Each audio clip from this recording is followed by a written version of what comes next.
Greetings, everyone. Everything we're talking about now leads back to Black Americans living in Trump's America. We looked at the raw emotions of this particular moment, but today I want to ask a question that hits even closer to home. What if the reason you're falling behind has nothing to do with how hard you work? What if the ground you're building on was designed to shift before you even arrived? We're often told that if we're struggling, it's because the system is failing. But what if the system isn't failing at all? What if it is producing the exact outcome it was designed to produce? Not by accident, not by mistake in the paperwork, but actually by design. So before you were born, the blueprint was already drawn. And today I want to show you how to read it, because you can't win a game if you were never taught the rules. Let's look at the formula versus the reality.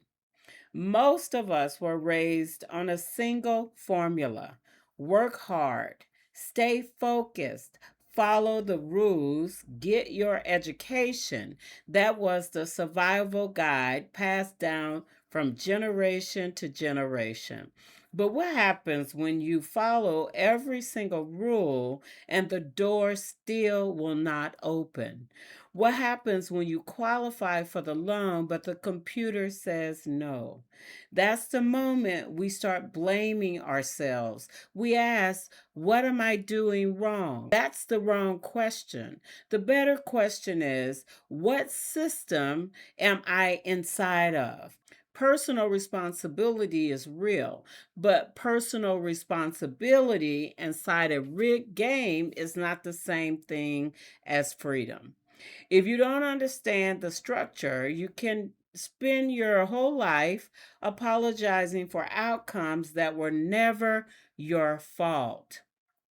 Now let's look at the inheritance. We've been trained to think our struggles are personal debt, personal failure, personal delays. But some things aren't personal, they're actually inherited.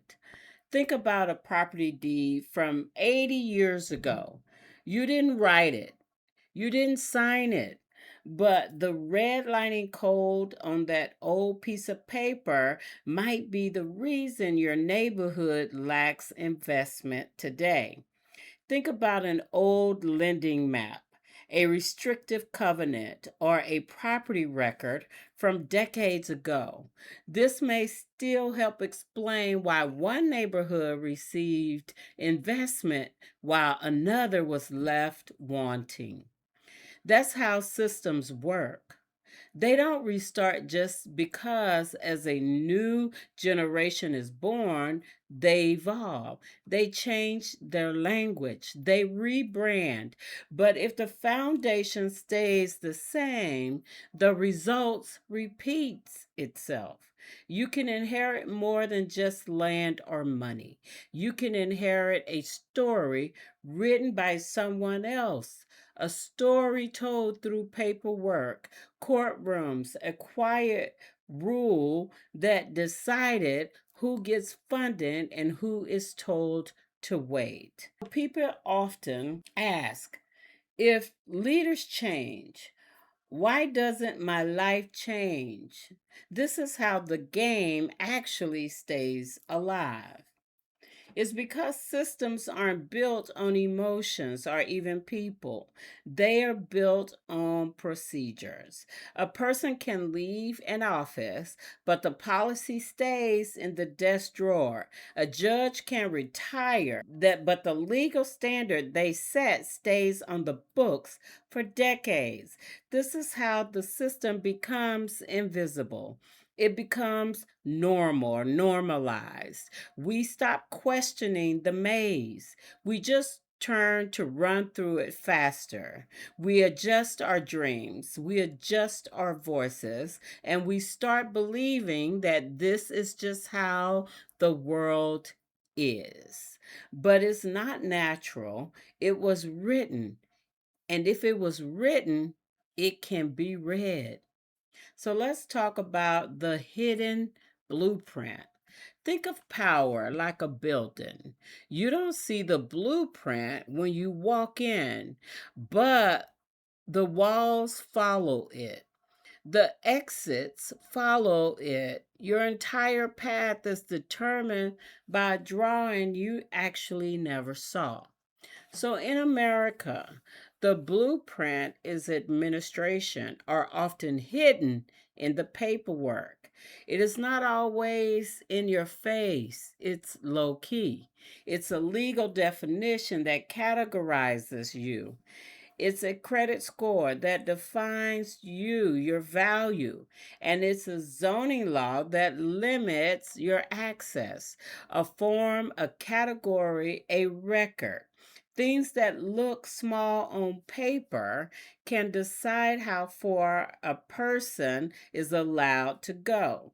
So when two people take the same steps but get different results, it is actually because one is moving with the blueprint and the other is moving against it without even knowing it's there. The system doesn't always have to stop you, BWAN. It just has to make your path heavier. It has to frustrate you, make it longer and more expensive until you are too exhausted to keep going. It is designed to defeat you. So let's try connecting these dots. Look at the issues we face today: housing barriers, insurance practices, education gaps. We treat them like separate problems, but they come from the same root, which is design. And I attended all primary white institutions. If I had to do it all over again, it would strictly be HBCUs. Because when a community can build wealth, that's not a money issue. It's a design outcome. When a family can't keep their land, that's not a family issue. It's a legal issue. This is why we have to stop just reacting to the pain and start reading the structure, understanding the system. When you see the pattern, you stop being a player and start becoming a student of the game. You stop accepting every explanation they hand you. And this is the critical part. Let's transition. Before a system can control you, manage your outcome, it has to define you. Not as a human being, not as families, not as communities, but as a category, as a box, as a code. Because once you're a category, you can be managed, you can be counted, and you can be tracked. Access can be expanded, limited, redirected, or denied. So in our next video, we're going to follow that trail.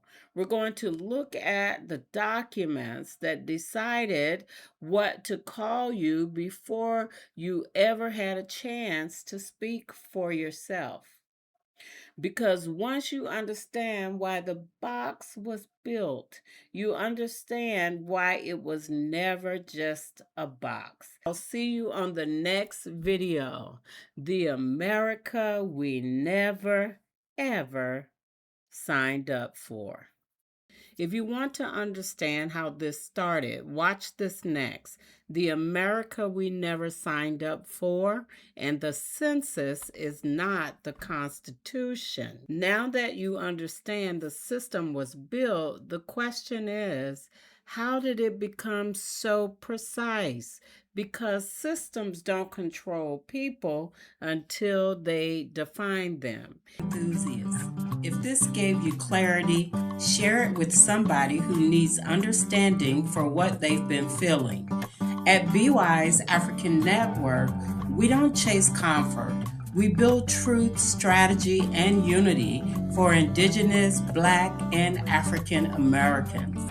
Drop your thoughts in the comments. What stood out the most, and what should we break down next? Please like, subscribe, and turn on notifications so you don't miss what's coming. Until next time, stay rooted, stay ready, and stay BWAN.